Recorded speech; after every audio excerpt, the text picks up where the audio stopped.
What is Jessica Alba's purpose? I mean, not just in this film, but just in life. What is her purpose? Can anyone tell me?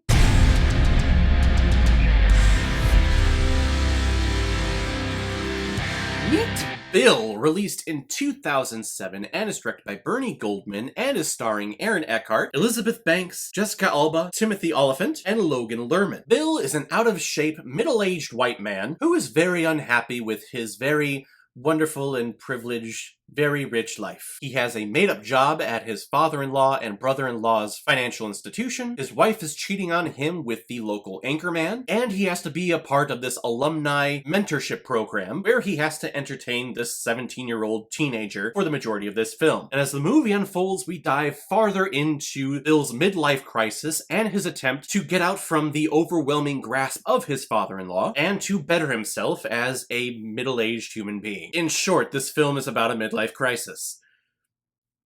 Without a resolution.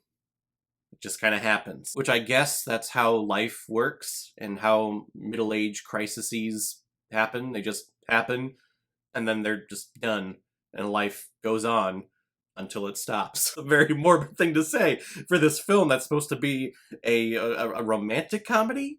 A comedy?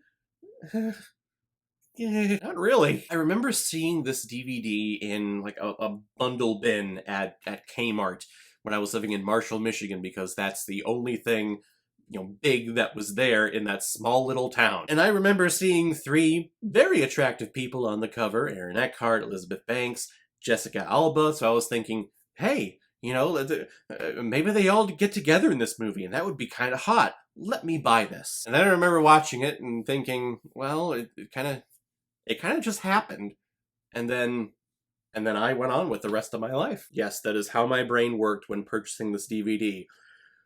I think we have the potential of a threesome here. Let me purchase this. Spoiler alert, we don't get that.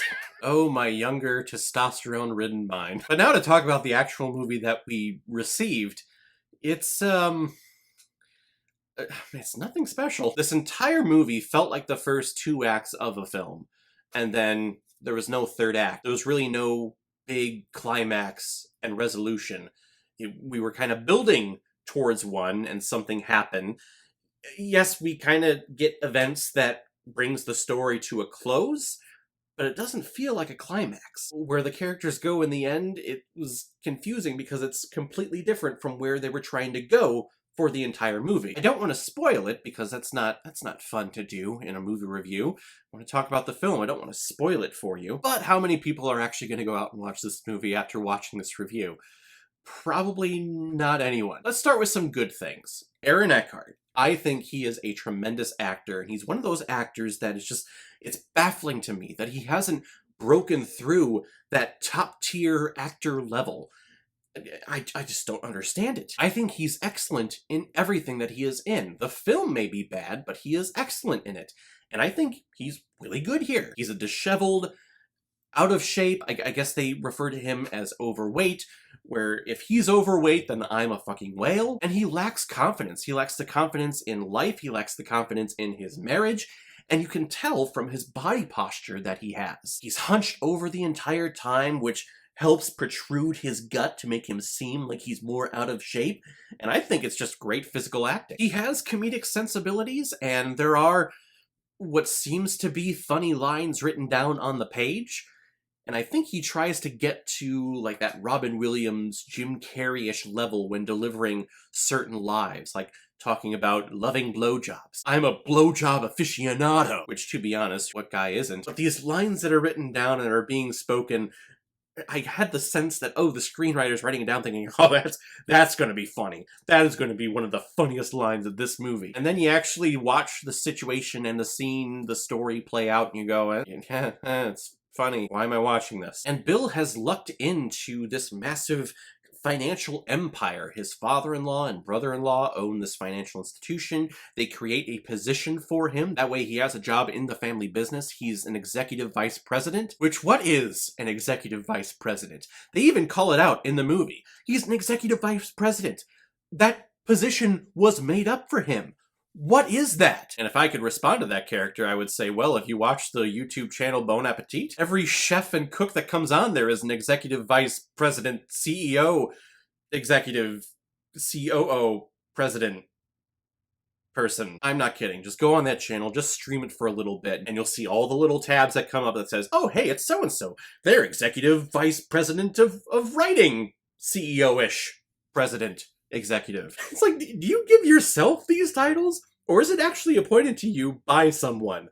I'm pretty sure you're just taking all of these nice sounding titles and just putting it all on this tiny little business card. I think it's hilarious. And that's basically Bill's position here. His life is just one of those, hey, things have just kind of fallen in my favor, and I'm still unhappy. The big desire that he has is to own a donut shop, to own a donut franchise. Which I know, like, one of the big issues and big topics of news coverage and things like that is white privilege. I know it's a real life thing, and if there is any evidence of how real white privilege is, it's this movie. I'm so unhappy. I'm an executive vice president. I have an amazing house. I have a beautifully stunning wife, and I'm unhappy. You know what I want to do? I want to buy into a donut franchise. Where am I gonna build my donut franchise? Where? I don't know. I'm sorry that your life sucks, man. That sounds terrible. And then he's a part of this mentorship program, and this kid starts following him around, and this kid seems to have life made at the age of 17, which I am totally jealous over. Apparently he budgets his money well, he's super fly with the ladies, Jessica Alba being his main infatuation, and as Bill is trying to win his wife back after finding out that she's cheating on him, this kid is going to help him do it, and Jessica Alba is going to play like a hot younger person that's going to find Bill attractive and will come in at certain points and be like, oh, hey Bill, how's it going? Oh my god! That's the purpose of Jessica Alba in this movie. There's really, I can't, why is she on the cover? It's mind-boggling to me. I like this kid though. He doesn't have a care in the world, and I think he's a perfect foil for Bill, who is just uptight and nervous about everything. Can't wait for life to slap him across the face though. Let's make a sequel so I can watch that. That way I can laugh out loud for like 2 minutes and then go on with the rest of my life. The film hails itself as a comedy. I didn't find myself laughing at all. A smile came on my face when Jason Bateman and Kristen Wiig came on screen. I totally forgot that they were in here. They play the managers of the donut franchise that Bill is trying to buy into. But even then, their comedic sensibilities are not there. This film just doesn't lend it to it. It's a film about life, and life sucks. That sounds so morbid. I would say you can skip on this film. It's nothing terrible. It's nothing god-awful that is just offensive to me. It just, I can tell that it's trying so hard, and it's not succeeding on any level. And we're building and building and building to a climax and a resolution that never comes. He wants this donut franchise the entire film. And then when we get to the ending of this movie, he doesn't want it. What was the point of watching this? Sorry, I spoiled it a little bit, but I don't think anyone is gonna care. I'm gonna give Meet Bill 2 out of 5 Blu-rays. I've had better. Alright everyone, now comes my favorite part of my videos where I randomly select which movie I'm gonna be watching next. The next one's gonna come from the list of recommendations that I've received from everyone, so let's see what pops up. Let's take a look.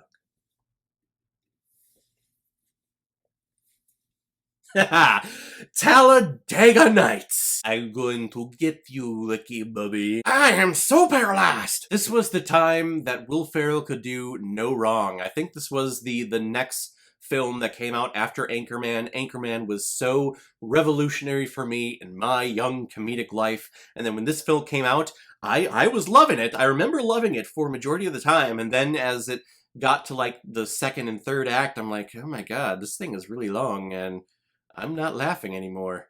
What's happening? I haven't watched this movie in a very long time though, so maybe my opinion has changed on it. This is from Mike Crimitolo, who is one of my best friends. I haven't seen him in almost a year due to this whole pandemic coronavirus COVID-19 thing. So if anything, hopefully this puts a smile on your face, Mike. If any of you have recommendations of films that you want me to review on here, you can leave your comment below this video, or go to my Facebook page, my Instagram, or my Twitter. You can leave your recommendation there. If I have access to it, I will watch, review it, and give you a shout on the channel. And if you really want to help support me with this channel and making it bigger than what it's been for the last 3 years, or if you want your recommendation done as quickly as I possibly can get it done for you, you can make a PayPal donation on the main page of my YouTube channel. Any size donation will do. Just attach your movie with your donation, and if I have access to it, I will watch it and get my review of it done and published as quickly as I possibly can. So guys, have you seen Meat Bill? What did you think about it? Or if you've never seen it before and you stumbled across it because of this video, then comment below, let me know what you thought about it. And as always, if you like what you see here, if you like my take on movies, then hit the subscribe button